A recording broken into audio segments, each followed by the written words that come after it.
Wednesday, baby. Yes, it is Wednesday. It is hump day. Feels like we're one ahead of the game. Day. There you go. Barrett Brooks, Derek Gunn, Hello. Rob Ellis. What's up, everybody in the chat? What's up, Jeremy, Mike, Anthony, Jim G, Spa City Chop? How you guys doing? Thanks for hanging out with us. Everybody streaming, everybody listening. What's up? What's going on? Well, I'll tell you what's going on, and it's not necessarily good from an Eagles perspective here, guys. So according to Ian Rappaport of the NFL Network, source says Lane Johnson will need surgery on his torn abductor, but will wait until the Eagles playoffs are over to have it done. He will rehab the next few weeks and hopefully be able to go and play in the playoffs. All right. So my first reaction is I commend Lane. He's clearly a tough dude. We knew that already, right? So that's awesome that he's going to sacrifice his body for the team. I'll ask you, Barrett. I mean, how much can you do here with a torn abductor as a right tackle in the NFL, facing 300-pound guys who can run fast and are super strong? I had the same injury, and of course, I told them that it was sore, and I didn't say to the extent of it. And they were like, "All right, let's go get some, pictures taken of it. Let's go get this done." I'm like, "No, I'm cool." And I played through it until the end of the season. And I had it with 6 games left in the season. So eventually, it healed, but it didn't heal. It didn't heal the way it was supposed to heal. But there was no nothing wrong with me or anything like that. You know what I mean? Underneath all this right here, all of this out here, there are a couple of abs, but there's some that are ripped a little bit. But it's a lot. It's a lot under there. You gotta go deep, real deep to get it. You know what I'm saying? Real deep to get it. But it's down there somewhere. But that said, are you able to still play the way you want to play? I mean, it's a pain tolerance thing, and he's a tough SOB, bro. So, this is one thing, you have to go through with football. Players go through so much that you don't know about that it's really, really hard for me to judge a player, on the field if I don't know. Just like Jordan Mailata at that time when he was playing, I know that it has a bum shoulder. I did the same thing to my shoulder. I dislocated it, stretched the ligament, and it just would pop out every once in a while. It would hurt like hell.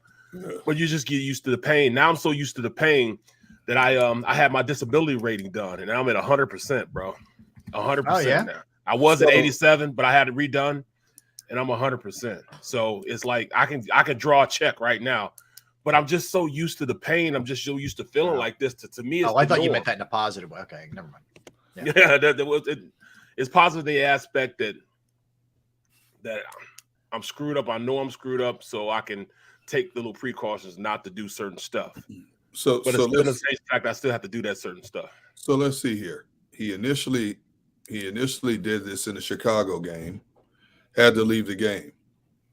He re-aggravates it again in the Dallas game and had to leave the game.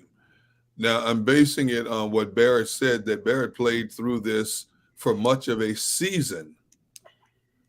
But yet Lane has now left games 2 weeks in a row with this thing, which tells me that he's further damaging it the more he plays. You see what I'm saying? Yeah, I mean, the only distinction is he can get himself about almost a month to let it heal somewhat. As opposed to he went right from Chicago game to last week with 6 days in between. It's true. Now, do I have any idea how much that can heal in a month? I have no idea how much. I have no idea. If surgery was recommended, but they're also giving him the option to put it off as long as he can tolerate the pain, you're right. He has 2 games left now in the regular season that he can, step back from things and let it try to mend itself a little bit, and then get that bye week. Hopefully, get that bye week. So that's a 3rd week. Yeah, if he can put it off for a month, you know how the tissues and stuff heal. That's fine. Mm-hmm. But man, like I said, Barrett said he's had it. He's gone through it. I've never had to deal with something like that, but. My biggest concern is when you extend yourself and you're pushing up against a 300-pound individual, could you further irritate it without surgery to the point where he may leave a crucial point of a game again? And as we saw, when you put Jack Driscoll in there, that's a lot different than having a future Hall of Famer in there. Which leads me to believe that the smart thing to do was to move Jordan Mailata over and put Dillard in at the left tackle. We're talking about a elongated period of time in which you're going to have Jack Driscoll there. Do I trust Jack Driscoll to come in and spot? Yes. For starting and playing extended entire games, no, I don't. Well, I think the best way you could alleviate that is you're going to have to move over Jordan Mailata, which essentially you're just moving one. You're moving one actual player. You know what I'm saying? Because I mean, Dillard is more than capable of going there and playing, right, and playing at a high level, a higher level than Driscoll can at the right tackle. Yeah. Jordan Mailata's played there before, so it just leads me to believe that. Why wouldn't you do that? Why wouldn't you make your offensive line the toughest it could be to play against Caliber? Because I mean, Davenport on that side, him going against the entire game against Jack Driscoll. I like the kid. Yeah. But do I love the kid for an entire game? Mm-mm. Do I trust Driscoll? Not against Davenport. But do I trust Dillard versus Jordan? Cam Jordan? I do. I really do. What do you think? Davenport? Huh? You trust you said you trust Dillard against okay. Against Jordan. I do. I mean, Cam Jordan, the defensive end. Yeah. I trust Dillard playing against him. And I also trust Jordan Mailata playing against Davenport. Do I trust Driscoll and Davenport? Not over the entirety of a game. Really? What do you think the Eagles will do, though, Barrett? Bro, every time I say something like this, they end up going in a different direction. But I think that they should. I think personally they should move Jordan over, Mailata over, and bring in Dillard and play on the left side. So you have Dillard and Jordan at the two tackles. That's what I think. Here's the interesting thing, though. You talk about Davenport, and we all have a lot of respect for Davenport's game. He only has a half sack in 13 games this year. I don't know what's been off with him, but he only has a half sack in 13 games, whereas Cameron Jordan has 5.5. Now, Saints as a whole has 40, which is a decent number, but they're getting more sack production from the linebackers than they are from the guys up front. I don't know. I haven't seen enough of Davenport or the Saints this year to really pinpoint what's going on with Davenport. I don't know if teams are double teaming him or what, but I don't know. Maybe he's playing through injuries. Maybe he's playing injuries. I don't know.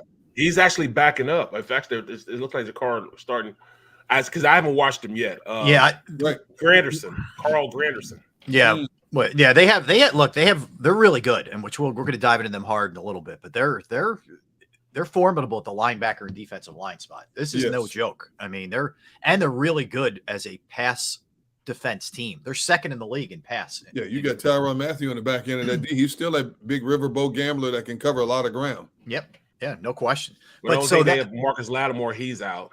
Yeah. Is he out or questionable?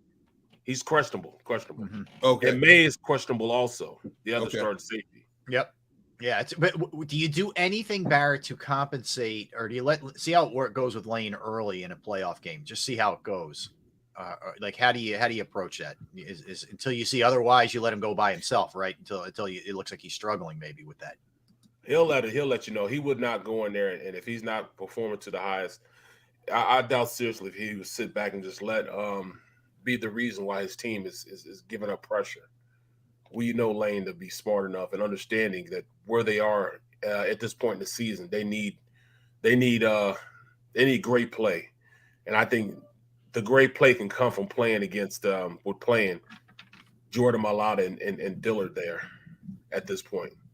Mm-hmm.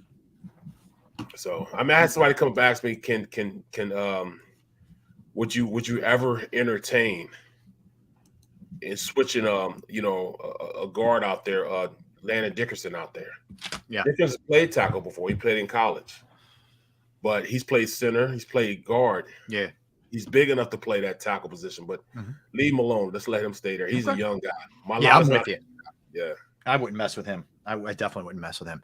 All right. So if we get any word on what's happening practice today, I know they basically do like it's a walkthrough, but it's a little bit more than that. But if we get any word on how things are shaking out here in terms of who's getting the reps with the ones, if Jalen is out there, any of those kind of things, we will dig into that and let you know ASAP. That's for sure. So a lot of Eagles talk today. We're going to have Coach Marcus. He's going to join us at 1:30 or 1:40, excuse me. Marcus Thomas, who played running back for the Eagles, one of Barrett's former teammates. He's got a great podcast called Pro Fan Talk. He's going to join us at 1:40. So looking forward to talking to Marcus. We'll get into the Saints pretty heavily at 1. And Eagles, we got Eagles topic that we want to hit at 12:30, but I want to hit you guys with a couple other things. Sixers